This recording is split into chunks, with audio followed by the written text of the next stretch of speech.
Well, good evening, everybody. We have a great show lined up for you tonight, and a couple things on housekeeping we got out of the way real quick. I want to make sure that all of our audiences are tuned in, and if they have any questions, make sure you pop them up. We have things adjusted, so you should pop up not as Facebook user. You should be able to pop up as yourself, so we'll see how that goes during the show. Again, I'd like to welcome the audiences, our YouTube audience, Spotify audience, Pandora audience, iHeartRadio, our friends over at Comic Crusaders, and of course, our friends over at NSC Live TV, who run the NSC Roadshow, which we're on. So we want to make sure we welcome all those audiences out there in the viewing world and the listening world. We're going to go ahead and save the previews of what's going on for all the different Kickstarters that are out there for after the interview. That way you can go ahead and hang around for that. And because last time I kind of felt that all the previews, I kind of felt like you were at the movies and you had 10 minutes of previews before the movie. So I kind of want to save those for the end. We'll make it more like a Marvel unveiling right after the show. So not so much have you sit there and wait for it. So again, I want to go ahead and make sure that you know what's going on for tonight. And our man of the hour is going to be Mr. Randall. And very excited to have him on today. And I'll get a little bit about why that is for me personally. But he is a graduate from the Joe Kubrick School. And I do have a slide that he'll probably I did see this picture up from him the other day, and he's going to probably mess with me about it, but I want to post this up here. There is Mr. Joe right there, Kubrick, again with Ron, back in the early days of things. And no pressure there, right? You got Joe Kubrick standing over your shoulder. So we'll kind of get into that a little bit later. But again, he's also first published his comics, and he was in Unknown Soldier, number 243, back in September of 1980. And I came across him not too much longer after that. He was in, it was Killers Above and Killers Below was in that. But I first noticed his work in about 1984 when he was in one of the stories in Warlord 77. And that's the one that we're going to talk about a little bit tonight, and some others. But he had first kind of got into Warlord again with writer Gary Cohen in Barren Earth, which is the story that I first picked up on. And I still have that issue today. I'll show it during the show, but I still have that issue. I picked it up off the rack when I was 10 years old, and have carried it around through all kind of moves, and it's made it, and it sits on my desk as the first book I ever picked up. We're also going to get into Trekker. He is the creator of Trekker, and he's probably more known for that, and we'll get a little bit into that. And he's going to be at a show here in not too long, and I believe Trekker debuted at that show in 2012, but I'll kind of confirm that with him. But let's go ahead and bring in Brandon for a second and talk about a couple things, and then we'll get Mr. Randall on the show. So what's going on? Hello, sir. How you doing, my friend? I like the blue-red, like, isn't it though? And I picked this like right at the end too. It's so festive. Yeah, it works out good. Oh, yeah. I did the same thing. I did a quick little wardrobe train like seconds before. I was like, you know what? I'm not digging that shirt. I'm gonna do this, and I did a studio change. I see where that. I could just be in. I figured the Lazy Boy, that's more. I think most people would agree. All the listening audience would agree. Doing any kind of a podcast in a Lazy Boy is, probably preferred over. That's where I do my best comic reading. I have a Lazy Boy set up, and it's like a baseball glove. I mean, it's all nice and it fits me, and I can just kick back and get into it. Oh yeah, I do fall asleep there regularly, so I wake up at 2 in the morning. I'm stuck in the Lazy Boy. I got to pry myself loose. And we all wonder why our backs hurt. yeah. So that's where I'm at. So is everything still like smoking and on fire over there in Utah, or is it kind of calmed down? Or I mean, to be honest, not really. That Caldor fire. I mean, it's. I think they were saying, and you can look this up, but it was about ready to take out the whole city of Lake Tahoe. Yeah, it's getting a little wild. Yeah. Again, I feel like we've been saying this on like every podcast for the last couple months. Because we do a week, so I'm like, holy cow! We keep saying we send all our loving energy to all these firefighters for sure. It's intense. You'll hear me hack and cough during the show, of course, because of the going outside. You pull it in. I was amazed. We've lived in Washington State a little over a year now, and about this time last year, it was like Mount St. Helens had gone off again. I mean, I walked outside and there was ash literally falling from the sky and landing on the car. And I was like, where am I at? Yeah, what is happening right now? It just didn't. And the air quality here about 2 weeks ago, shot off the scale. The scale runs to That's 500. what you were saying. Yeah. Oh, you're at 900. Just don't go outside. You're like, what do you mean don't go outside? We all are breathing air. Yeah. The air is toxic. You're going to melt. You're going to pull an Indiana Jones. All y'all need to melt. run over to Harbor Freight and get one of them gas. Yeah. It's madness. So totally intense. But so we're doing all right over here in Utah, but our guest tonight looks awesome, dude. He's got a hell of a resume, bro. He does. He's been in the business, and since the business started. Not quite, but he's been pretty close. But he's been. I've been following him for a long time. Like I said, I'll flash a few things that I was happy about. I will get this out of the way real quick, though. Oh, whatever. This is going to be. This is going to be. I almost forgot about this. This is going to be a show for like 2 or 3 shows away. But I did get this in the mail today. This is a mail call. Ooh. Yeah. I think that's a little better. Dude, that's awesome. Yeah. I got in. That's really cool. Dude, that's awesome. Who did that for you? Batman versus Spawn came in, which Chuck signed it. So Mr. Dixon himself got that from him, and like he'll be on the show. He's I'm a big Bane fan, and he's a co-creator of Bane. So I was very excited because that came in the mail just a couple minutes before we got on air. And I will admit I did get a spare copy of Warlord because Mr. Ron's agreed to sign it for me, and I will. Ooh. I just can't part with the one I've had for 38 years. I just can't don't touch it, bro. I can't send it through the mail. I can't bring myself. I trust whoever the carrier is, but I don't want to take that risk. I just can't do it. So all right, well let's without further ado, let's bring him onto the show. Sweet. Well, hello, guys. Sir. Hello. Hi. Hi, Ron. Nice to see you both. Hi. Nice to meet you as well. I should be wearing a bright primary. I guess yellow was the primary color left. I'm so glad that you brought that up because this is unplanned. Maybe 10 seconds before we aired style. So it works out beautifully. No, you balance this out with your car. No, okay. All right, good. Well, I do want to go ahead and get this out of the way first to make sure you see, but this is the copy of the... He always does this, Ron, by the way. He always there it is. Hey, check out this cool stuff that none of y'all have. No, there's way cooler stuff that I have that other people have. No, but this was the book, man. This is the book that started it all. Again, that's back in the back of that book is Barren Earth, which I kind of feel like we're almost in Barren Earth standards today with the breathing air in the future.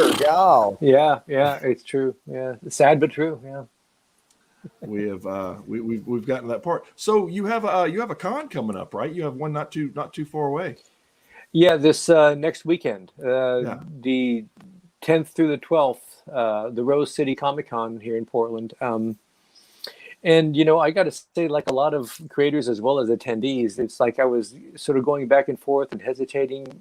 Right here in Oregon, we're getting walloped by the COVID Delta variant quite a lot. So, and I was waiting because the convention was, they had like a mask thing in place and all that stuff, but it wasn't really, honestly, wasn't until they announced that vaccinations or at least the negative test, was required for people to come in.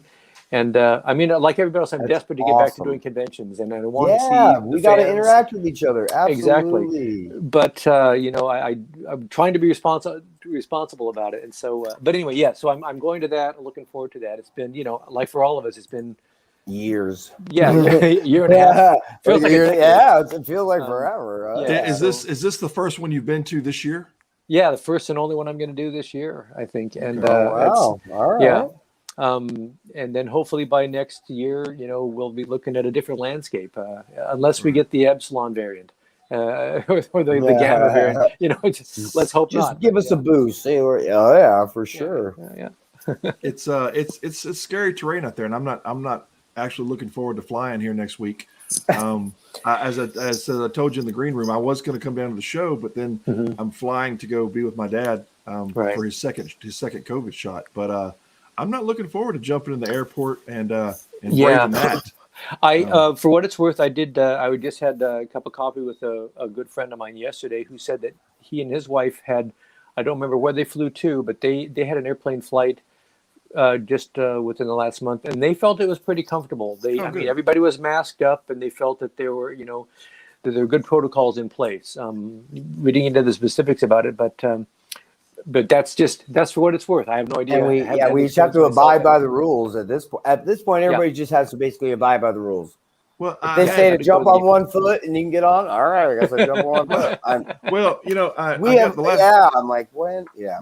The last time I was on a plane, I guess, was about 8 or 9 months ago. And for different reasons, we had funerals and stuff to attend, and we were jumping back and forth, and we were over on the East Coast, and then I went down again to check on my dad, and it was craziness. I mean, the virus really it had been out for a little while, but people were wearing everything from basically. Oh, but you were at the prime, right? You're talking about, you were like, yes. Like, hey, everybody, it's the freak out session. Yeah. I'm going to tell off myself a little bit. I had been through several flights. This was on the way home.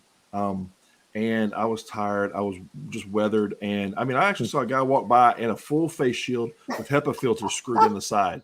And so I was like, okay, well, he's not getting nothing. Yeah.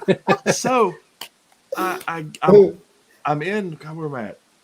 Seattle, I think. And they had to bus you over to where the planes were. There's some sort of construction in the airport. Yeah, I've done that too. Yeah. Oh, isn't that just the worst? So not that it's bad on a plane, it's even worse on a bus. So everybody's got one guy's got his mask down. He's sitting there jabbering away and talking and looking around. And and this is right in the, just like you said, the cusp of everything. Hey, everybody's a victim now. So this is what I did. I'm sorry so bad for this. He's just talking, and I just looked at him, leaned up, and I took my phone and I snapped a picture. And his eyes got big, and he put his mask back on. Like the second I snapped the picture. Wow. So I was awesome. Like, a little bit of healthy public shaming. Sometimes it did the trick.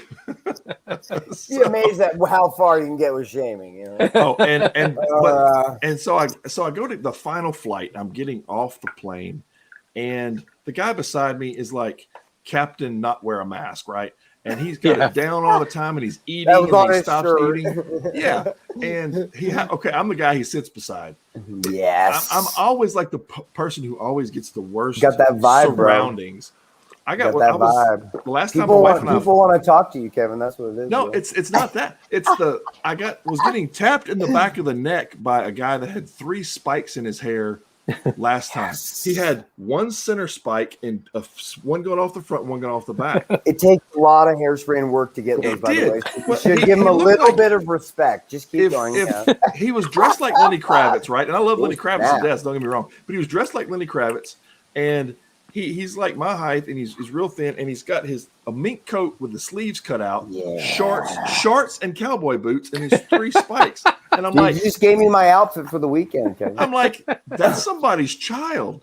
So he's walking around. That's a terrible rationale, by the way. Everybody listening, that is a terrible rationale. Keep going. But he's being unique. I mean, I'm all for it until it starts all like fingerprints. Tapping me back in the back of the head on the flight. But anyway, so I'm the guy that always gets it. So as I'm getting off the plane, the guy beside me that I have not said a single word to, no mask police. Yeah. I go to get up and he coughs on my arm. Oh. Yeah. And I literally, in my comic mind, pictured the flesh just falling off. And oozing out, and you're like, and then my other hand comes through. And I'm like, so I have this comic starting in my head at this point. And I can't admit to or deny the fact that my bag may have accidentally struck him as I turned away from the cough, but we'll just leave that there. Dude, that's great way. That's a great passive aggressive way to take somebody out on a plane, Kevin. I like that. It wasn't me. It was my bag. It's like 2 in the morning. Yeah. Why are you coughing at 2 in the morning? I like it. Yeah, really. So let's get back to the world of Ron. So you got this show coming up, and I want to say that it was about 2012. If I remember right, that you were actually, there's a guy. Hello. Hi, Denise. Hello. Good to see you again. That you were at your. That's the first time Trekker, I think, hit a Comic-Con, right? Is that? Let's see. Well, not exactly. That okay. I had created Trekker many years before that, and so I'd gone to other conventions and had Trekker there, but. So 2012 was the very first Rose City Comic Con, Oh, there you go. That's the connection. Okay. Yeah, Right. the other shows in Portland, there had been another little comic show in Portland, but it had been a much more sort of modest, almost like the old school 70s style flea market thing where a bunch of guys would show up with their long boxes. And those are perfectly pleasant and charming little shows. But people were saying, Portland is basically it's a hotbed of cartoonists. There's a lot of cartoonists that live in this town. Nice. Dark Horse Comics is here. Oni is here. Now Image is here. So, basically the idea is that Portland should have a world-class, modern, state-of-the-art sort of comic convention. Right. And so this guy, Ron Brister, kicked it off. He started it up. And he put out an appeal to a lot of the local cartoonists to I said we're starting a comic convention. I read his introductory email, and just reading it, it seemed like he was a guy who'd sort of done his homework. He knew how to present himself, and he seemed like he had a good game plan. And he asked if any of us would like to submit images of our characters that could be used in some of the promotional material for the convention. The posters and flyers and stuff. So I said, well, and I at this point I had been away from Trekker for quite a few years. We can get into that or not, but I was just now returning to working on the book and really invested in making a big go of it, and I wanted to tell the rest of the series without any more interruptions. So I was all in on doing whatever I could to wave the flag, right? So I said, of course, I'm going to send some Trekker images in, and maybe it'll be you have nothing to lose at that point. And it turns out I don't know who else might have submitted anything to him. All I know is that Trekker was the one thing that got used. So it was the cover of the brochure for the show and the flyers for the show and the poster for the show. It was like I called it TrekkerCon because it was just so it was the perfect timing for it in a way, because like I said, I was just trying to figure, okay, how am I gonna? It's like I got to get people to know what I made. Yeah. It's like I'd had a car sitting in the driveway for a decade, and then you have to go out and starting it up takes a lot of energy. Yeah. So since I was just getting back to Trekker, that key really hurts your wrist. How am I going to get the engine? Yeah. How am I going to get the engine to turn over? So that's what's going on. That was what was going on with that. So well, here for our viewing audience, and I do apologize to our listening audience, I won't be able to see this, but you can if you turn over to the other show. Here is to introduce people to Trekker who had not seen it before, and it's an awesome book, man. You guys got to pick it up. And there's also he had kickstarted a version a while back for was it omnibus or a collection of different ones. I remember something about that. Yeah. So I'll try to make the capsule history of Trekker for those who don't know it at all. I created Trekker.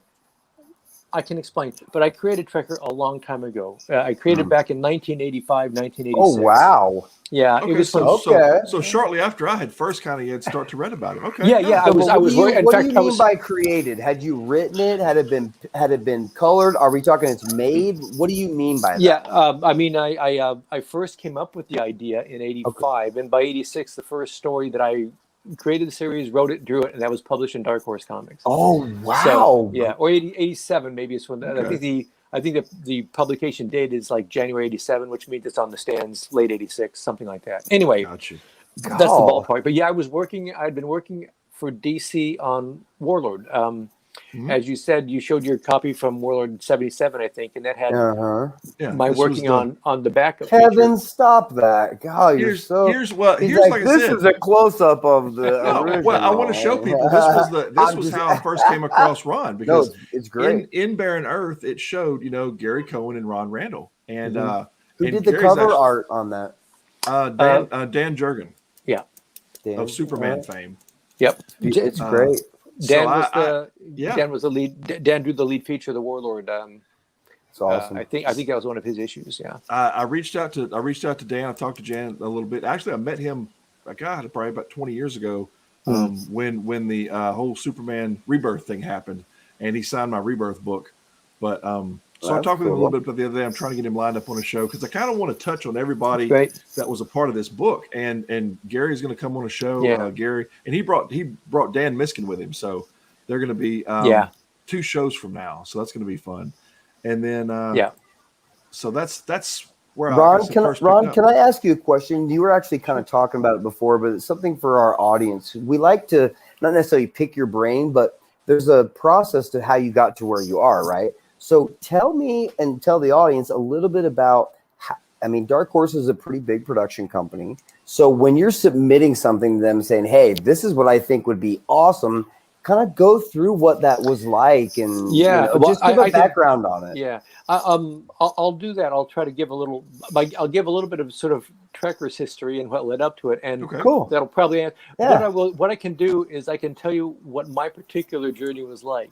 That's great. Yeah. But it's I mean, the landscape in comics has changed a lot since then and continues to evolve. But there's still little golden nuggets along the way, Ron. You know that. Yeah. So I started off. I was working at DC, and I had just moved back here to Portland. I'd been living on the East Coast to get started working at DC and get some work at Marvel, because back in the late '70s, early '80s, that was the comics market, DC or Marvel. And if you wanted to work for them, you lived back there. Yep. And I went to the Kubert School in New Jersey and got some work working with Joe on some of the little backup stories in Sergeant Rock and getting some little short backup stories on various of the war books and some of the mystery and suspense books at DC. And I wound up landing the regular ongoing backup in Warlord, the Barren Earth. And that led to me I did the Arak series that Roy Thomas wrote for a couple of years. And eventually I wound up coming back to Warlord and doing the lead feature of the book. And that was what I was working on when I moved back here home to Oregon. And I was invited to, shortly after I got back here, they were one of these little local comic shows, the Portland Comic Show was happening. So they invited me to come there, and I was tabling as one of the little guests, one of the local comics creators. How old were you? And the guys, and I just happened. How old were you at that time? Not to date you, I was just kind of curious. Yeah. Late 20s, I guess.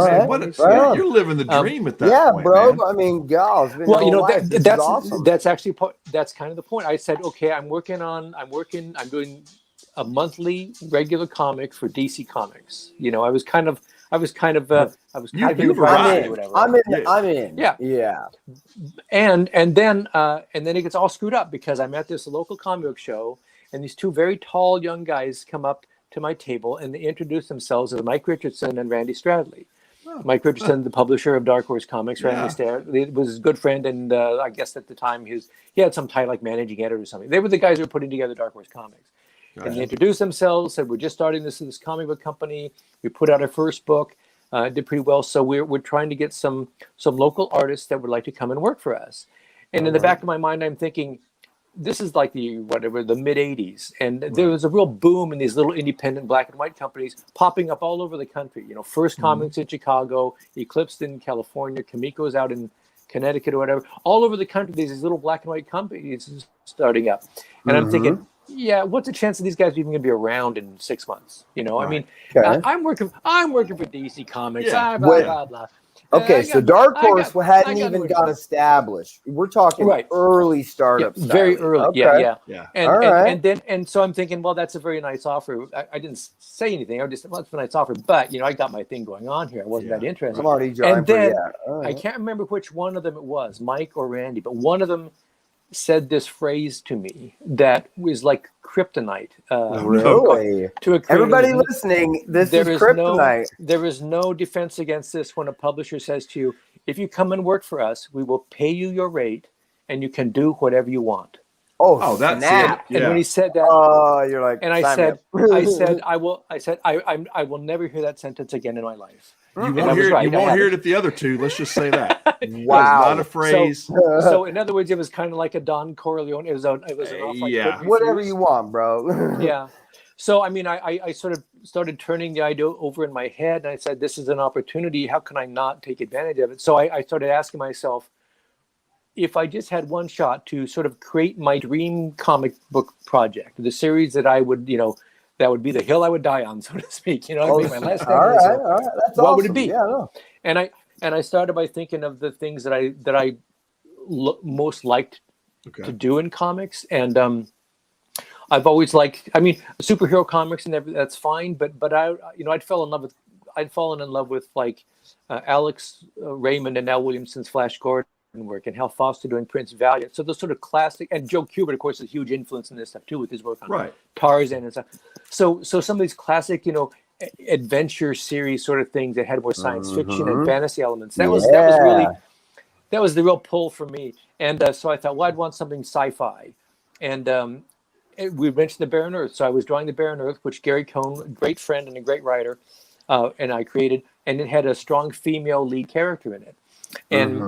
And she wasn't just a love interest or sidekick, or because I'd drawn stories of those, and I'm an artist. What artist doesn't like drawing attractive women, right? But I always said, oh, I messed up. I got to do that again. so I said, well, I thought it would be cool to have a strong, self-defining female character driving the drama in this story. She's going to be the main thing, but I knew I didn't want it to be like a cheesecakey sort of book, because there are plenty of those, but I wanted to have a certain sense of reality and believability to it, a grounded science fiction. And that was world. you were really ahead of your time on that, because that now is a big thing. Yeah, and at the time it wasn't like I wasn't doing it to sort of be a standard bearer or to prove a point, other than to myself. I said, sure. I mean, I knew that wasn't like the commercial approach to take, but I said, if I have a character who's going to be a bounty hunter, because I just thought that was cool, a bounty hunter. Sure, a sci-fi bounty hunter is a concept. All sorts of different scenes. Exactly, you can take it so many different ways. That. And I thought, but I can't have that in this world where I want there to have a certain sense of grittiness and groundedness, and then have her, flouncing around on the rooftops dressed like a stripper. It just wasn't going to work. So I designed a costume that had the pads and straps and belts and a little bit of gear on it. Anyway, that's very nice of you to incorporate that. It's hard moving around as a female in a comic book. Trekker always kind of reminded me of like a female Boba Fett, right? I mean, that's she had all that gear. Yeah. In a way, that's true. So anyway, I came up with this idea and an idea for a series that I wanted to start off. I was a novice writer at the time. I hadn't written, other than a couple of these backup stories in Sergeant Rock or whatever, I hadn't done any real comics writing. I'd spent a few years drawing comics. So I knew some stories, and I majored in English as well as art in college. So I knew a little bit about writing, but I wasn't an experienced writer. So I said, well, I'll start off by doing stories that are sort of relatively simple, self-contained action adventure stories, because I can probably bring those to a close.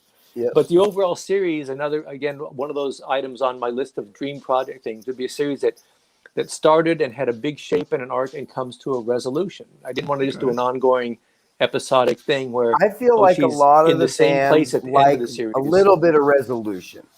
I feel like that as a reader, I like a little bit of resolution. Now it's good to keep them on the hook, but at the same time, end the story, start another one. Yeah. So I do that. Anyway, so that's what I did. And then as I built the series to start off like sort of on that sort of smaller scale, but have the world expanding and the scale of the stories expanding, and the main character is named Mercy St. Clair, and Mercy's world becomes more complex and she becomes more complicated and nuanced as a character. As I became a better writer and got to implement more of my game plan. So that's kind of the long, broad strokes of the series. And in all those words I was just using to describe the series, not a single one of them is commercial. Right. All right. Well, that's it's interesting you say that, because on an interview with Justin Gray back from DC as well, and did a lot of stuff, with Jonah Hex. He mentioned the fact that the reason he broke off into going into the indie market was to do the things he couldn't do before. Yeah. He was like, they said I couldn't do anything. Right, so Kevin? He went completely against the mold. I couldn't write anything. I just was told this is part of the character. Go crazy, write this. Yeah, here's the formula. Stick to the script, and this is it. Yeah, and I wasn't particularly restless working at DC from the scripts and the stuff they had there until I had the opportunity to do my own thing, and exactly. Then that's when I then said, you had a little bit more freedom. Yeah. Oh, it's so much more. It's more freedom. Yeah, that's true. But even more. But it's a dream shot. It's just so much more creatively fulfilling to have the entire vision or whatever be shaped by my hands alone. And, I like that. So that's a good way to say it. I like that. From the artist perspective, it's almost like being given a grant and just to create. Well, yes, that's what you get to do. Hey, this is due in 3 months. Go. You're like, right on. What the hell is going to come into my head? No, I love it. Beautiful. So awesome. So the downside to doing this is, or the the danger in doing it is letting the artist sort of follow their own, lead here. Is that's great if the artist has great commercial instincts. I don't. If they know how to write. So, well, they got the ability to be a good creator, but there's a lot of good creations that have a hard time finding their audience for one reason and another. And build Trekker, stories and yeah.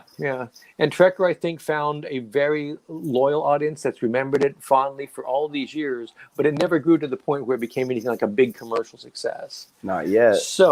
So yeah, not yet. So we're in Trekker round 2, everybody. So I was gonna say, like everybody listening, y'all heard Trekker 2Ks, right? Yeah, that's a good way to put it, because my Trekker round 1, let's put it that way, was the work that I did through Dark Horse. V1 for sure. Yeah, she had her own series for a while, and then I was just having to do like a standalone story here or some backup story appearances there. But that wasn't a very satisfying way to tell what I intended to be an ongoing series. So Trekker Round 2 is what I'm doing for the last few years, where I've been using Kickstarter. I've parted company with Dark Horse. No hard feelings at all. They've got an entire publishing company to run. Yeah, well, they're monsters. Yeah, and Trekker Here you go. They're like, oh yeah, they're big boys. Trekker was a book that I know that Mike Richardson has a lot of affection and loyalty to the character. Couldn't have started Trekker without Mike and Dark Horse. Awesome. But it was just a point that the way that I felt that Trekker needed to come out to serve the series best and be something satisfying for the readers wasn't something that Dark Horse was in a position to do. So, interesting. I tried it with Dark Horse for a while, and they said I could just see it was going to be one of those cases I was going to get back into a very sporadic, unpredictable publishing schedule to get the books out, and that wasn't going to serve the series well. And that uncertainty, which I agree with, right? Was that kind of like the straw? You're like, I don't know if this is ever going to get published or when, or is that what you're saying? Yeah, I mean, I figured that. I knew that eventually it would get published, because I knew I could take Mike at his word. But eventually it could be 10 years, bro. Well, exactly. Let's not kid ourselves here. Exactly. So that's why I finally said, look, if I really want to give this series this shot and do justice to it, I'm going to have to try to find a way to get it out on a more regular basis. And it just came down to, it seemed like Kickstarter was the way to go. So a very good audience to start with. I built the first campaign, and I had absolutely no idea what sort of following and reception we get. So when I hit that launch button, I was a pretty nervous fellow. But it went well. We talked to lots of indies. We are the person. We are the person that's in the waiting room with the expected father on all these Kickstarters. Exactly. So we're the ones that are wiping off the sweat. We're like, hey, you're gonna do it. It's gonna be okay. The panic of it all. The work. People are gonna love it. Yeah. I attribute it to I actually attribute it to going live, because all of our shows are live. Kevin, is it on air? Why is the on air not on? Well, we're clearly on air. Kevin. It's back and Come forth. On, you bought this. I've got it on Flickr now. It's in Flickr, yeah. It's on Flickr mode. See, you don't see it going on. Flickr. Everybody listening or watching, we're on air. We are. Kevin, you look at it. Kevin, your logistics. You pulled the levers. Is it blinking or is it not? It's not doing shit, bro. You don't see it blinking. No, it's blinking. Yeah. All right, you may have won this round. Keep going. Sorry. Look. Yeah. Banter. It's serve volley. We are live. This is on air because Kevin. I love it. It's funny because I used to in the beginning, and we got talked into doing this. We got our arm twisted. I came from the background of the guy behind the scenes in production and broadcasting and all kind of stuff, building commercials. The wizard behind the. I was the one pushing buttons and pulling levers, and be happy to do that and watch everybody else do the other blood, sweat, and tears. So when we started doing this, man, I'm like I'm going through stuff 30 minutes in advance. Control board and I'm live. Okay, hold on. And I'm checking lights and I'm checking sound and I'm checking and rechecking and I'm just stressing myself out again, like hitting the launch button. But Kevin is a professional, so when he says stressing out, it's nothing. He's like, "Oh, I forgot to turn my monitor on." It's so, and now we could be like 15 seconds out, and I'm like, I need to fix myself something to drink. Just move on. So it's not the same kind of thing, and so I always find with the Kickstarter audience, once you've done 3 or 4 or 5, that stress level comes way back. Because you have some data to work with, and you can decide, there's lots of cool metrics to work with. But in those first couple, you're right, man. It's Yeah. And frankly, for me, I've done 6 now, and they've all been successful, and they've gotten better. Gotten more successful. So awesome. Trekkers, fantastic. Still growing that audience. But at the same time, every time I run one, in one way or another, I can see that the landscape seems to be possibly different. So every time before I hit that launch button, I'm still not really sure what's going to happen. Like you were saying, Brandon, I have some track record and some data I can look at. I can see some patterns. So I say maybe I should use these different words. It's likely that it's going to be similar to that, but you never really know until. It's like if you're the football team, you never know until you kick off and you start hitting the other guys. Here we go. I always tell people when we kind of get into this part of it, we'll talk later. Because this show's about you. It's not about us. There is some educational parts, Kevin.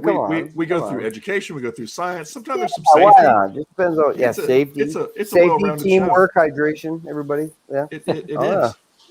But no, you're right. It's definitely scary, and there's things. It's kind of a baby, right, Kevin? Isn't that how we related it? The baby's coming. Hey, I made this. I grew it. I put some hair on it. I did it. Here we go, world. I am talking with my son about this very thing because he is my youngest has made us.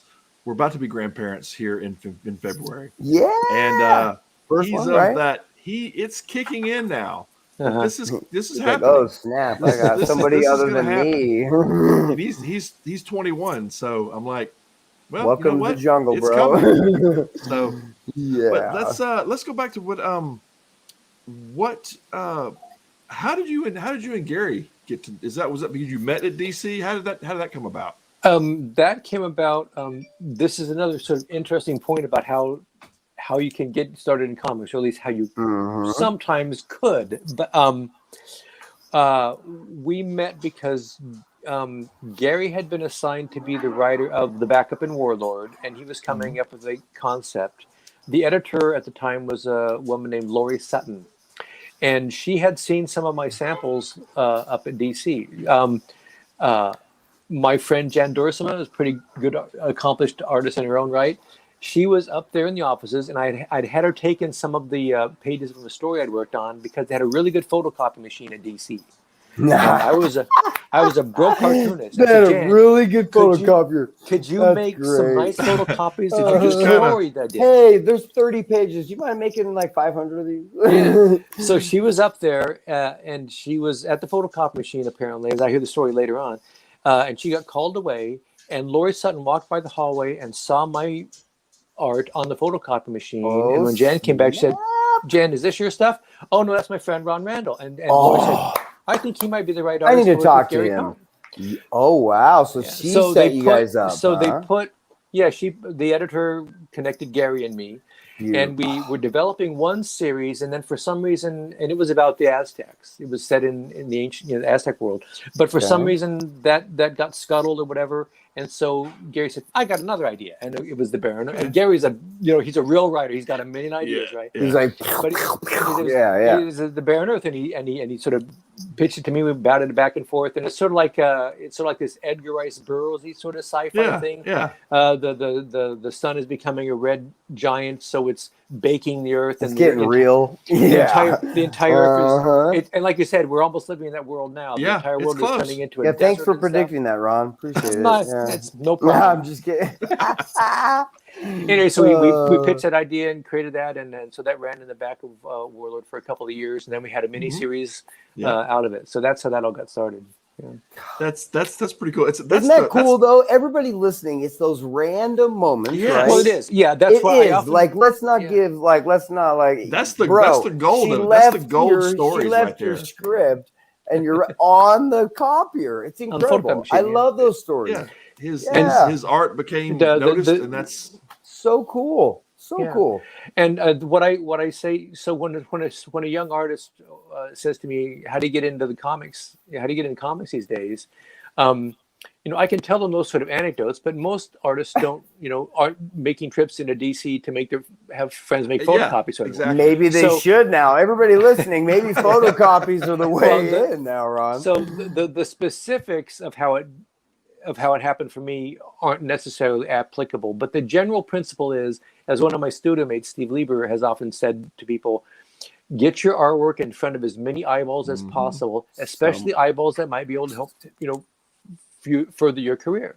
So these days, that's have a website or make a web comic. Make sure have some social channel, have some whatever, some social media presence. If we get back to the point where conventions are widely open, be there and hang out and show your portfolio to any editors or writers that might be willing to give you some feedback, other artists to give you your feedback.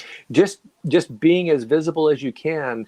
And that just it's like buying more lottery tickets. It is. One of the artists talked about one time, he used to go set up in comic shops, and he would bring 4 or 5 of his friends, and they were all kind of huddled around the table at different times, and it made it look like he was more popular They're all than he in was. on it. Yeah. So other people like, what's that guy over there? Why are those people standing around? Let's go see.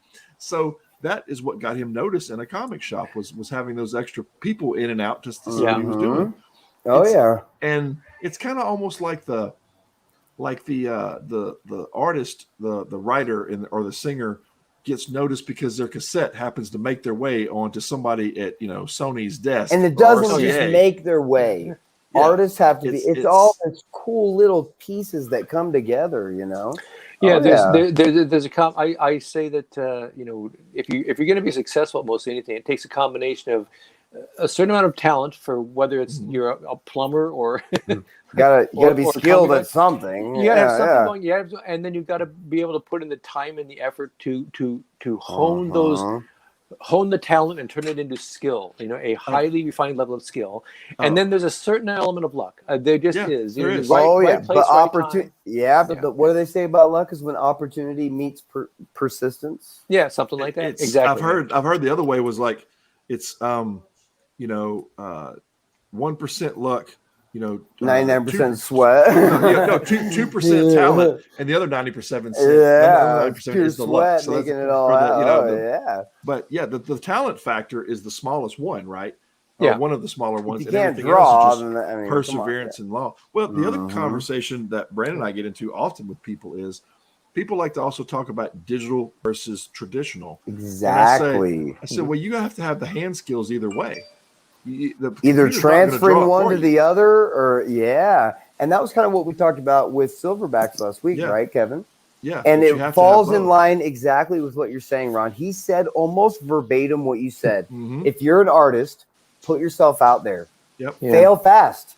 Put yourself out there, get the feedback, change it, move it, right? So it's really cool to hear you say the exact same thing. And working digital versus traditional. What I feel about what's your process? My process, if you don't mind telling everybody. No, after having spent the first 30 years of my career, whatever, working obviously traditional because that's what was there. There are now some good software programs that allow me to do the work digitally now. So I do work more digitally now. Unless I'm doing like commissions or something like that, then obviously. But for me, the digital stuff lets me get the work done faster and better. I can do. If I wanted to do the options are endless. Yeah, you're like, I can do this, I can do this. I want to do this. Since I'm writing and drawing Trekker, which is a full-time job, and now I'm also the marketing director, the publisher. I'm making the Kickstarters. I am every hat in the whole company. Every minute is pretty precious. So making all I really want to do is write and draw the stories. But if I want the books to come out, I have to wear all these other hats. So here's the thing. I have to be as efficient as I can. Yeah, absolutely. That's why a lot of creators come to us for exactly what you just said. And again, we get from a tangent, but as an artist, and I'm an artist as well. I've got did the whole college art thing. Worked many years as an artist, still do. I started professionally at 16, so I got a little bit ahead of the curve. And it's basically you just want to draw, you just want to create, and all the rest of the stuff you want it to get taken care of because it's taking away. It's all from just your nonsense. time. Hey, can I just focus on that? You take care of all of it. Just like any artist, and I tell this all the time, and I tell this to creators that call us going, man, I'm having the hardest time getting something out of my artist. It's like, look, I can speak for artists because I am one, as they say. I just want to draw. Just put my lunch under the door, keep everything going, poke me with a stick and wake me up in the morning and let me draw.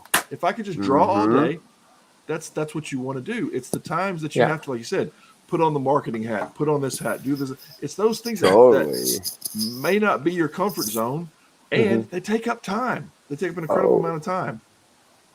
Yeah, and it's the sort of thing I would never have dreamt of doing. I never, as I say to people, I did not get into this business to sell comic books. I wanted to draw to make and write, and at the same time, I realized that again, since I'm so dedicated to this series that I'm doing, Trekker, I want it to come out. I want it to come out right, and I believe in my bottom of my soul that this is the best way to do it. And it is. So because no one can ever be you, Ron, right? No one can ever sell as good as you. No one can ever draw, right? You are the core of it all. I love it. Oh yeah. Yeah. And as you guys know, one of the most compelling things about Kickstarters is sort of like the story behind them, the creator and the supporters of a Kickstarter. They obviously have to enjoy the property being made, but a lot of it seems to me quite often is it's a connection they have with the creator and that personal. I am so glad. I'm so glad you said that, Ron. Yep. Yeah. So glad. We say that all the time. The comics can be great, but if you can be a part of the creator's life and see how it's all made, and then it's beautiful. Yeah. You're selling yourself as much as you're selling the product of the book itself. I mean, they have to be engaged and buy into. They have to buy into Ron Randall. They have to do that. Make that connection. Oh, he's coming back, guys. I don't know if you can see me. Ron was like, you know what? I don't want to answer this question. I'm out. See ya. He's like, you guys can't answer. You guys are horrible. You know what? I'm really live right now. My wife just said we got dinner ready. I'm going to sit at the table and talk to all y'all. Looks like we're back. This little momentary sunspot activity, or who knows what it was, but okay. Oh, blame it on the sun. That's actually really smart, actually. That's smart. Yeah. Anyway, so I, when I'm running the campaigns and even before and after, I'm trying to be in as good communication with what I call the Trekker community, the people that are backing the campaigns. Keeping them informed of what I'm up to. Super fan. They call it a super fan. My enthusiasm. Yeah. And because the truth is, I don't get to keep doing Trekker without them, and they don't get to keep reading Trekker without me. Exactly. So we're symbiotically related. Yep. Yeah, I love it. Yeah. You owe me a Coke for that, Brandon. Yeah. I'm sorry. I will. I'll get on that. But no, it really is that connection. And like Brandon said, we tell that to people all the time because we all fall into, we love the behind the scenes. We all watch the behind the scenes. Oh yeah, the BTSs are awesome, dude. How it's made. How did they get to this point? The drawing, like we've literally, Ron, been in a lot of the artists where they're like, oh hey, I was just put my pencil down as I was drawing this next frame of the so it's cool to be a part of your process. That's exactly how Brian from Cheers to Comics put it when we had him on. We had him on as a guest host when we interviewed Kevin Eastman, and Kevin literally stopped and put his pencil down, right? And between the making of I gotta do this podcast real quick. Hold on. Yeah. He said, hang on. He said, so Brian was like, wow. He said, we were actually in the history of the making of The Last Ronin. And I said, well, that's a cool way to think about it. We were actually, we were there. We were in it. But it is that connection, and it is that and what's tough on a lot of people, and I tell this story often. We do a lot of work for Monty Michael Moore, and he talked about making that turn from artist to creator, because he was a cover artist for 30 years, and then to make that move, he's like, now I'm going to be judged, so to speak, as a creator.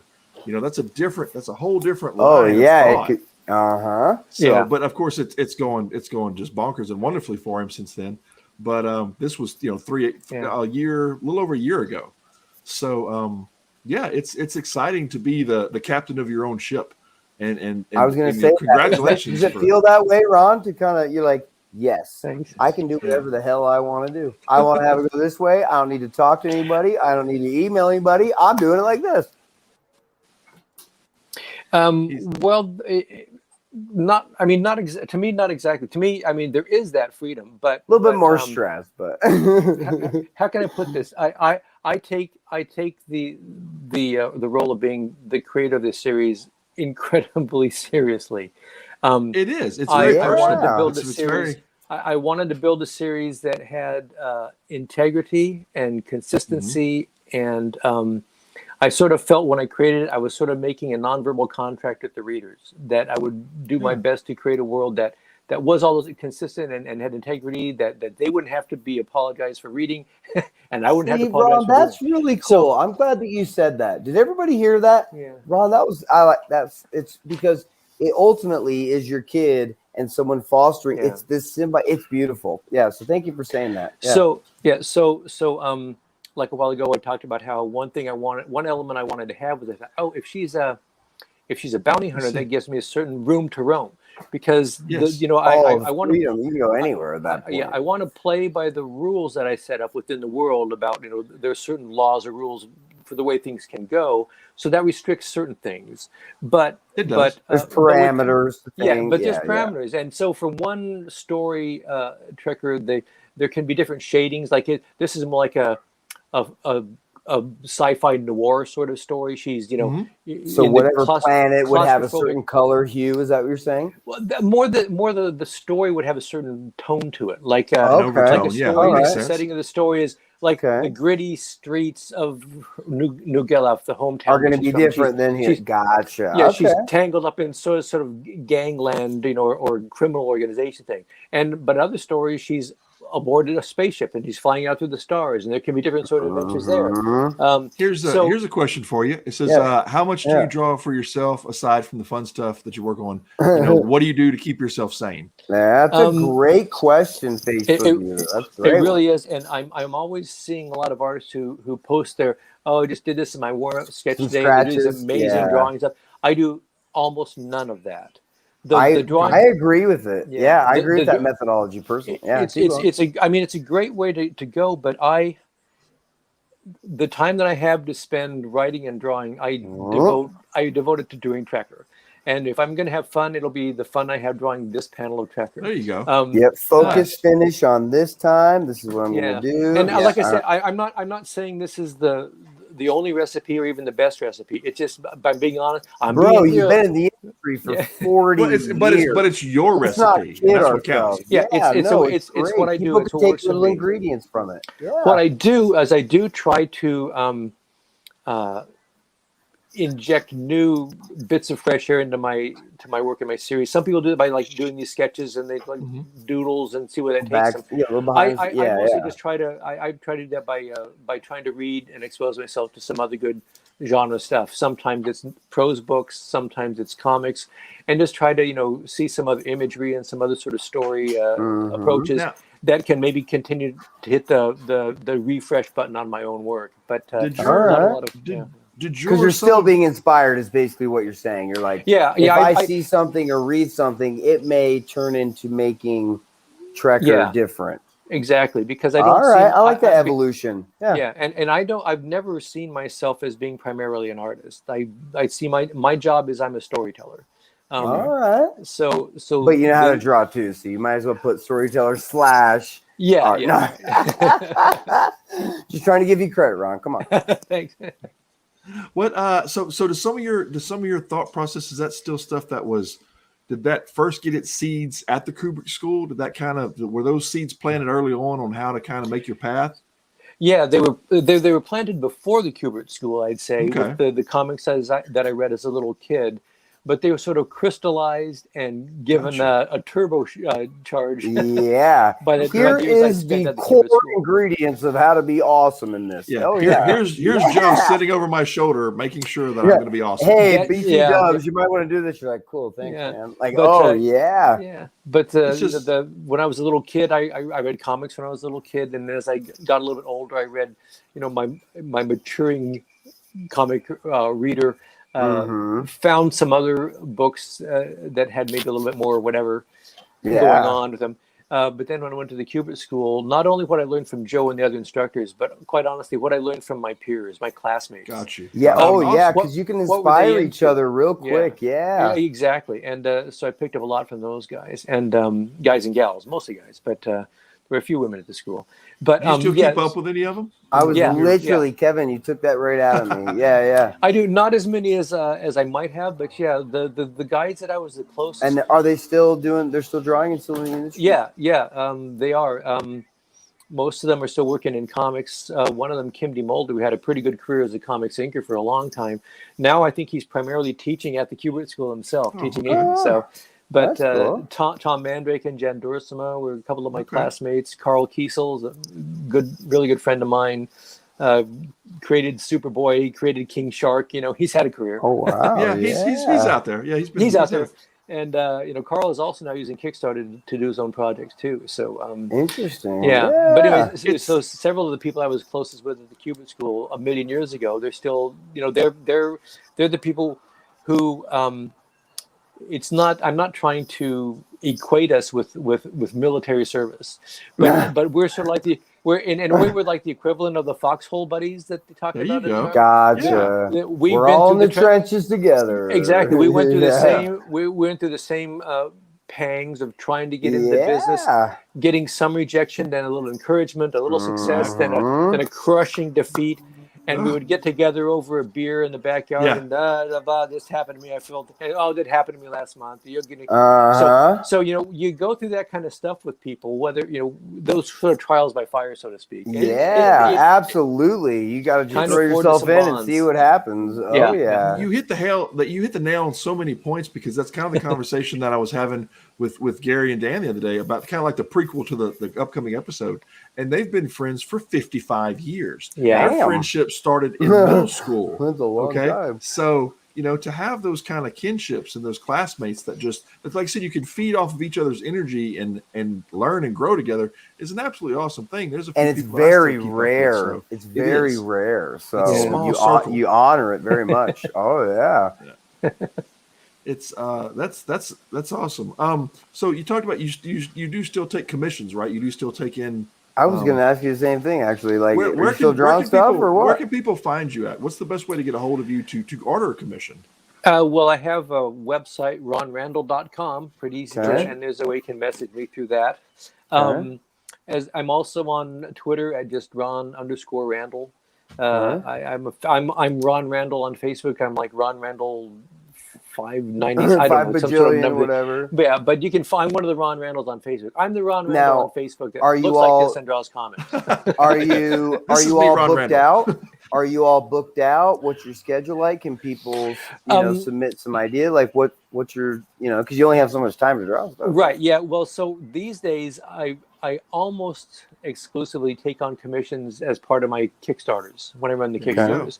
Very wise. Because that's a level that you are commissioned. You're commissioned by another comic that's doing a Kickstarter to do that. Is that what you're saying? Sorry, in his own, you can order a commission. Gotcha. Yeah. Okay, cool. Right. Thank you for clarifying. When I'm running, when I'm running a Trekker Kickstarter for my next Trekker book, one of the levels you can pledge at, I have two basically commission levels. One, you can get a black and white ink wash drawing.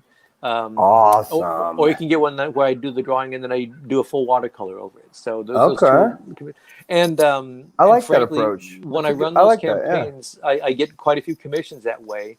And that's pretty much all the time that I feel I can devote to doing commissions because the rest of my time I've got 5 hours a week, guys. It's a very wise way to do it. Now, I think some of us in the next Kickstarter maybe ordering some Warlord commissions. I'm just throwing it out there. Some Barren Earth. I like some Barren Earth sketches. Yep. I've had Oh, and I do. The only other time I really do commissions when I'm sort of like open season on Ron for commissions is when I'm at conventions. Any commissions just sitting in Artist Alley, just doing it that way. Is that what you're saying? All right. That's how a lot of artists kill time, so to speak. They're at the booth. If you can pump stuff out every 30 minutes, you can make some cash. Oh yeah. Well, it's the whole human Xerox thing, right? I mean, that's funny. That's a great way to say it. Well, the kids growing up, I would always get, "Hey, Dad, I can't tell you how many artists I've probably ripped off in a lifetime for my kids. Show me what you want me to draw. Dad, draw a stormtrooper. Hey, Dad, can you draw Darth Vader with a Teenage Mutant Ninja Turtle helmet on him? You know, hey, can you just, you know, all the different things that go through a 7-year-old's head. You know, Dad, can you draw this? And you know, you're their superhero. You're like, so you don't want to say no. Are you asking me to do it? Yes, I can do it. But yeah, it's. I mean, for me, that's one of the fun things about the commission. Yes. Kind of what you're saying there, Kevin. That you never know exactly what you're going to get asked to draw.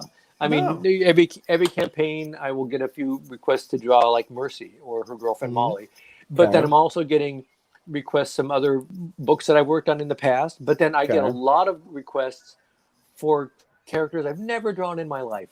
But it's some specific character, and they're curious to see my interpretation of such your style, and they're like, "Hey, draw this guy." Yeah, and those can be I don't really even know who the hell this guy is, but here goes some green, right? Well, Bart did that on the show a couple shows ago.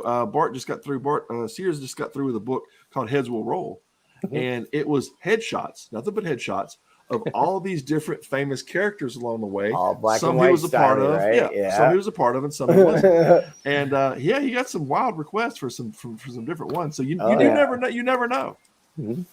But I believe, and Ron, you're the artist, right? And everybody listening, I believe that some of the better creations come from spontaneous events. Yes. It's the not thinking. It's the hey, homeboy just handed me a picture and I got 30 minutes. Go. Right? Yeah. It's that. Well, in a way that it's fluid. I often people say, you know, how do you come up with the character designs, for instance? And like when I distinctly remember when I was first going back to when I was first creating Trekker for a minute, I just took out a sketchbook and I just was sort of pushing my pencil around on the page and just sort of free associating, you know, hairstyles and sort of body silhouettes, and you know, and that's how I came up with the pattern for the pads that she has and the straps and stuff. I was just sort of, it was very spontaneous. It was very like you know, at those times you sort of turn the editor off. Yep. And you're just drawing something. And then afterwards, then you go back and you say, okay, now I need to refine this, or maybe that doesn't really work. But the different first hat on. Hey, I'm going to look at it like this. Yeah. The first step of the process is just exploring. You know, following. She has such a timeless look, though. I mean, thanks. That's what I've been incredibly gratified about that. Especially when I was getting back to the character after there was a 12-year period where I didn't work on Trekker at all. That's like an eternity in comic terms. And when I got back to it, that's awesome. I was at a convention. I had some images of it around my space, and these two young girls came walking by, and I don't remember if they stopped, but they were going by the glance. Someone said, "She's cool. I like the look of that character," or something like that. And I thought, well, then I must have done something right, because I win. She might not have even been born when I created Trekker, but you know, there's something about the look that does seem to resonate. But was it hearing them that they liked what you did? I think everybody listening, as an artist, it's a fine line, because you should always draw for your heart and what you want to draw. But there's also the social recognition that what you drew was badass, right? I mean, this is why every artist in the world is totally screwed up emotionally. Here we go, Kevin. It's our emotion. Hey, I'm with him. I'm right here. I'm because absolutely, you have to be incredibly selfish to be a creative person in some ways. You're doing something just to gratify your own taste. And yet if it doesn't also reach out and make a connection with somebody else, number one, it's a big ego blow. But as I say, but I've also, like I said, I've come to really realize that my job is I'm a storyteller, and it doesn't do me any good to tell my stories to me. It's only when I can tell them to you. But do you like your own story? We've talked to other artists that have said, I write it as if I were to pick it up and I would read it and critique it, right? So do you write like that, or do you write for the audience? You're like, hey, these guys are going to love it. Yeah, no, I write the story. I write the Trekker stories that I want to read, that I want. Awesome. And again, that comes back to where I don't feel I have total freedom. Because sometimes I can think of a story idea, but that doesn't really fit the rules that the boundaries that I set for Trekker. It would violate something about the core concept that I think would You're like, reel this one in. It can't go. Have her go off in this. Okay, we got bring it back. In some ways I'm a different artist now than I was when I first created Trekker, because that was a lot of years ago. But what I hope that any reader who reads the entire series from start to where we are now will see like this sort of gradual evolution of everything about the series. Mercy's character and personality is growing and evolving as she is being shaped by her experiences. And that's you growing and evolving, right? Yeah, that's you and your experience and your learning. And it's really cool to see. It's like, hey, this writing's getting better. Hey, this graphics are getting better, right? Yeah. Here's a commonality I've also found amongst creators is the fact that we have the best wives. Because family it's a big deal, bro. I mean, and I'm sure Ron can attest to this.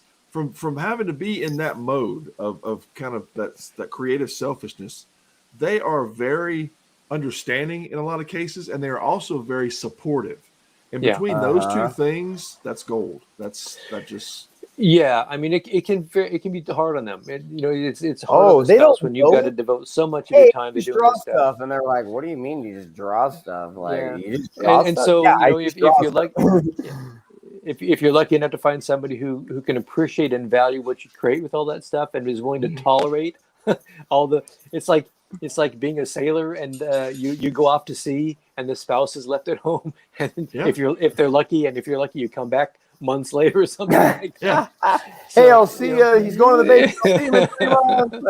I'm going to create a book. I'll be back here in a little while. That's my wife always calls every time we run a campaign. My wife calls herself a Kickstarter widow because she doesn't see. That's great. That's a good URL right there, bro. I like that. When we were going through the photos for the ad, and I'd thrown a couple photos out there, and he was like, "I really like this one. I think this is what I'm going to go with." He's like, "Because my wife took it." And I was like, that is the best choice right there. Yeah, that's the one we're going to go with. And that's what it goes back to. That's so great. Well, we have really enjoyed, Thanks for being with us, Ron. We could talk to you for hours. Your resume. If anybody hasn't seen his wiki, I mean, wow. Yeah. I'm fanboying out. I'm geeking out myself from being able to sit down and talk with the guy that made my comic book story start. Yeah, I mean, that's pretty awesome, Ron. You literally, Ron, your brain and creation and all the things, all the time, effort, and energy, right, changed his entire life. It's really cool. These little things that you don't realize, right? It was very impressionable on a 10-year-old, and it helped steer my career into wanting to become an artist and wanting to get into that. And went on further. I attribute those kind of things to all the different people that had all the different pieces of the story within Warlord. The main one and the sub one, all of the whole story. Because I loved both as a child. I loved both, and I actually reread. I had not reread the Barren Earth, but I reread it about 2 days ago, and thoroughly enjoyed it again. So, and the artwork and everything, and because that's what I used to do as a kid. I would pick up all these comics and I would draw out of them. I just all the time.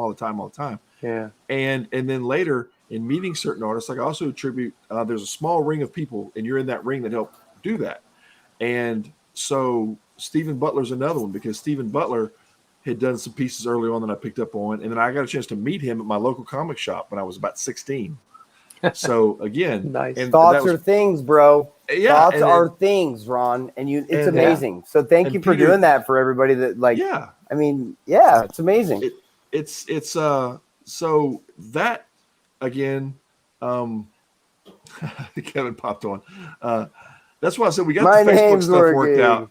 So I always call him the other Kevin. It always comes out that way. But what how dare you? What I want to talk on real quick is the fact that this pulled the string on me starting my career and doing that, which has led to that. And I too got away from the industry for a little while, and then missed that creative spark. So I came back into the industry. Desert by yourself. So when I came back into the industry, with the mindset of I want to help other creators. And that's where NSC Live TV came from. That's where Inked came from. And that's where the show got spun from. All of that is camaraderie. We love the indie world and all. You guys put yourself out there so much. We just want to make sure you guys get your just due. someone coined the phrase the other day on the show. They called it comic centric.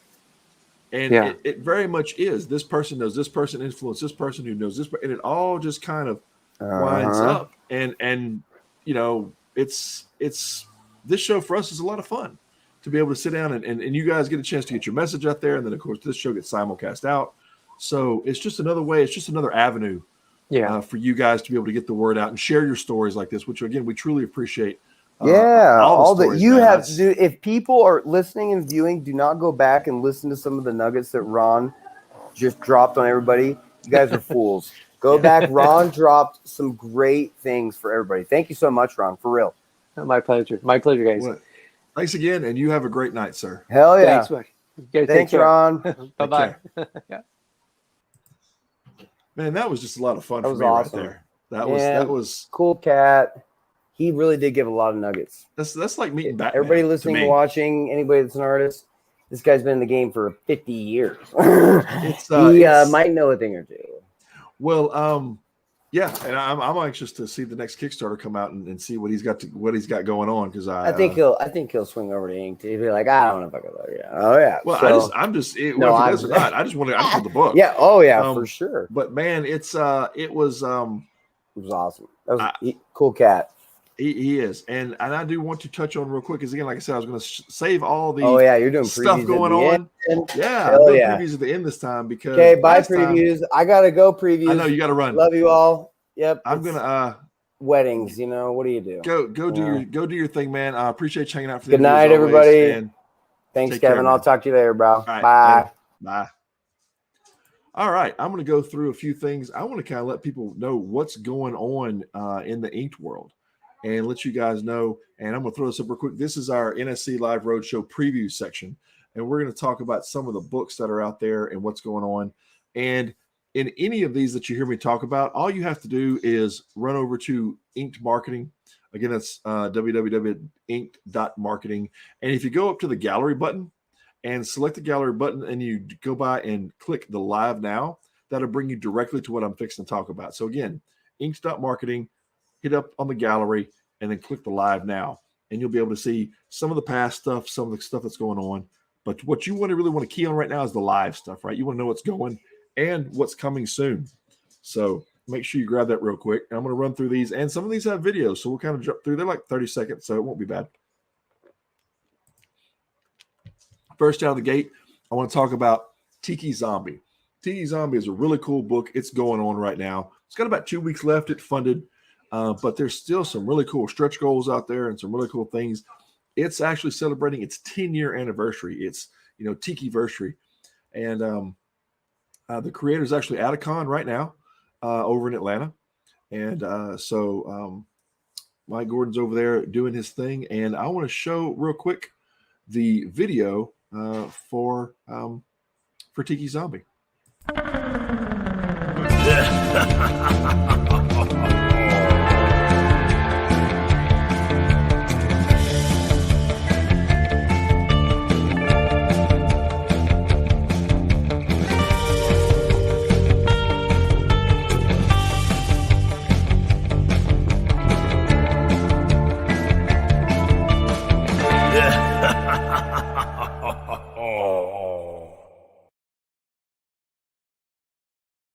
We'll need to pick up on that one.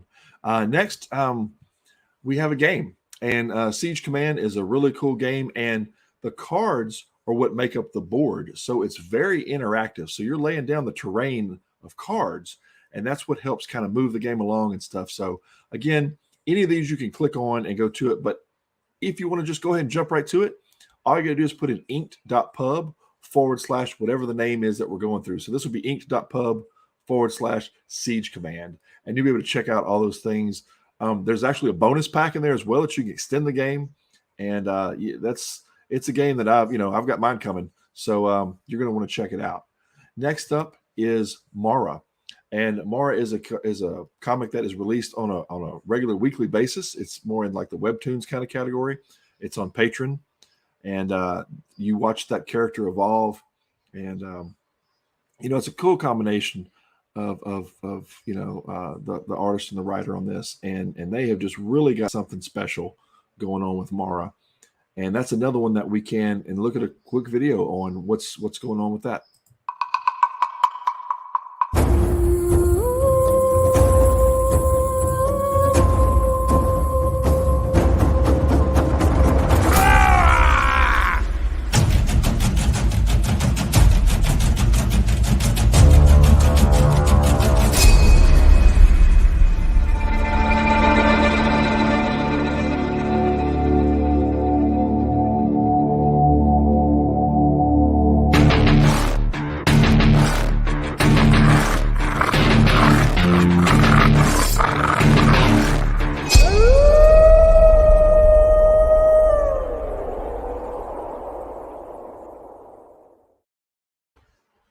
She pretty much goes from innocent to I'm going to wipe out your entire village.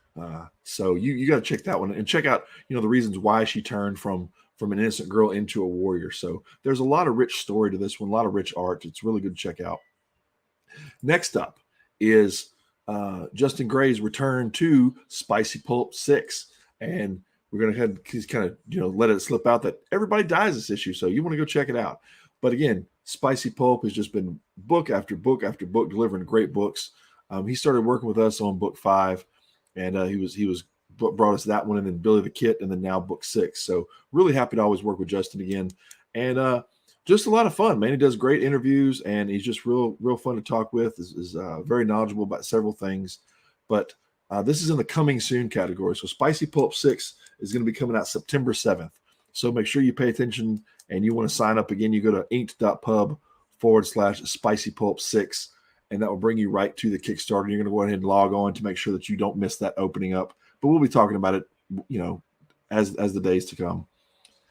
Next up in the coming soon category, same day opener, September the 7th, is going to be Fox and Willow 2 from Outland. So you're going to want to check that out, and you'll see some more videos and some other stuff to come. But that's going to be a pretty good size. It's a good graphic novel book. That's a lot of nice artwork to it. And you're getting a lot for your money's worth on that one. So you want to check it out. Next up, a little bit later, about a week later, is going to be September the 15th, is going to be Outlier. And Outlier is actually going to be our next show. So you're going to want to tune in, because next week's show is going to be the creator of that. And when Lincoln comes on, he's going to talk about the creation of the process he went through, how that came about, and then how he got a chance to meet and talk with the cover artist, which we've had on the show before. If you remember the show we had with Bart Sears on there, Bart Sears, and I'll give a little bit away here. Here is part of the cover that Bart Sears did, and Bart Sears, as you know, of indie fame, right? That's going to be he's the cover and stuff for Turok. And then did, Exo Manowar, again, both things I'm big fans of, and have those books as well in my collection. And then next up is, last but not least on the coming soons, and this is just for September, you guys. This is all we're going to cover in this previews. So September 30th is going to be Shadow's Daughter, and that's going to be from a book that's actually been designed and put together in Australia, and it is just really some awesome artwork here. And this one also has a video with it that we can show you. So I want to share with you the world of Shadow's Daughter.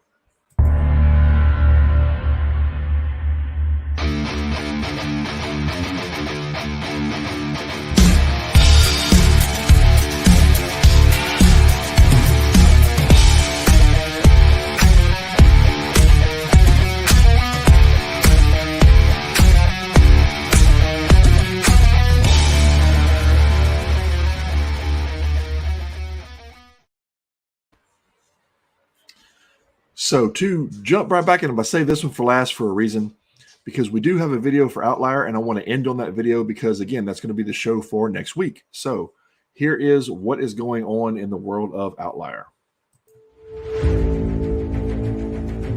Rafe Gadara stood witness to the process of creation. As the concordance, he bore record when the framework of our physical world was designed and set in motion. But when ignorance and ambition fractured his people into warring factions, he deigned not to take a side, an outlier. Instead, he fled into the reality simulation, taking with him secret knowledge, hiding for millennia among humanity he has walked alongside us as drifter, recluse, and watcher, living countless lives on the fringe. Now, one man stands on the brink of a discovery that could unmake everything, and old foes are closer than ever. Rafe is forced into the open, but will he be able to use his knowledge to stop unseen powers from rewriting reality? Or will he be the catalyst that sets it in motion? Outlier, World Forge. The stakes for reality have never been higher. The campaign launches September 15th. Like, share, and watch for more updates.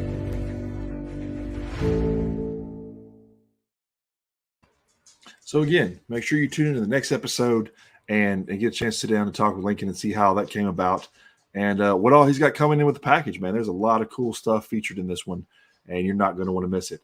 So if you want to catch that episode and visit our, stuff to see some of our other episodes, here's the best way you can catch us. For more fun-filled episodes, come visit our website, www.comicrottery.com.